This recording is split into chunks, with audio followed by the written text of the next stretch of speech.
ಯುವತಿಯರ ಖಾಸಗಿ ದೃಶ್ಯಗಳನ್ನು ಸೆರೆಹಿಡಿದು ಬ್ಲಾಕ್ ಮೇಲ್ ಮಾಡಿ ಹಣ ವಸೂಲಿ ಮಾಡುತ್ತಿದ್ದವನನ್ನ ಬೆಂಗಳೂರು ನಗರದ ಬ್ಯಾಡರಹಳ್ಳಿ ಠಾಣೆಯ ಪೊಲೀಸರು ಬಂಧಿಸಿದ್ದಾರೆ. ಬಂಧಿತ ಆರೋಪಿಯನ್ನ ಬ್ಯಾಡರಹಳ್ಳಿಯ ರಾಕೇಶ್ ಅಂತ ತಿಳಿದು ಬಂದಿದ್ದು, ಈತನಿಂದ ವಶಪಡಿಸಿಕೊಂಡ ಮೊಬೈಲ್ನಲ್ಲಿ ಯುವತಿಯರ ಖಾಸಗಿ ದೃಶ್ಯಗಳು ಇದ್ದಾವೆ ಎನ್ನಲಾಗಿದೆ.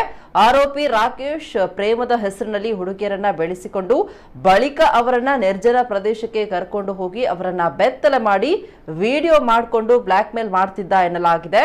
ಈ ನಡುವೆ ರಾಕೇಶ್ ಆಟಕ್ಕೆ ಅಂತಿಮ ಮಾಡಲು ಮುಂದಾದಂತಹ ಯುವತಿಯೊಬ್ಬಳು ಬ್ಯಾಡರಹಳ್ಳಿ ಪೊಲೀಸರಿಗೆ ದೂರು ನೀಡಿದ ಪರಿಣಾಮವಾಗಿ ಆರೋಪಿ ರಾಕೇಶ್ನನ್ನ ಬಂಧಿಸಿ ಈಗ ವಿಚಾರಣೆ ನಡೆಸ್ತಾ ಇದ್ದಾರೆ.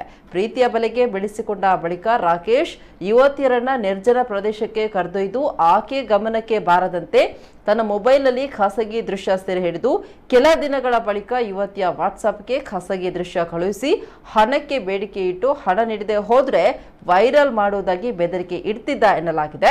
ಕೆಲ ಹುಡುಗಿಯರು ಹಣ ನೀಡಿ ರಾಕೇಶ್ನಿಗೆ ಕೈ ಮುಗಿದು ಸುಮ್ಮನಾಗಿದ್ದಾರೆ. ಈ ನಡುವೆ ಒಂದು ಹುಡುಗಿ ಒಟ್ಟು 2 ಲಕ್ಷ ರೂಪಾಯಿಗಳಿಗೂ ಅಧಿಕ ಹಣ ನೀಡಿದ್ರೂ ಕೂಡ ಆಕೆಯಿಂದ ಹೆಚ್ಚಿನ ಹಣವನ್ನ ಬೇಡಿಕೆ ಇಡ್ತಿದ್ದ ಎನ್ನಲಾಗಿದೆ. ಇದರಿಂದ ರೋಸೆತ್ತಿ ಹೋದಂತಹ ಯುವತಿ ಬ್ಯಾಡರಹಳ್ಳಿ ಪೊಲೀಸರಿಗೆ ದೂರು ನೀಡಿದ ಪರಿಣಾಮವಾಗಿ ರಾಕೇಶ್ ಈಗ ಬಂಧನಕ್ಕೆ ಈಡಾಗಿದ್ದಾನೆ.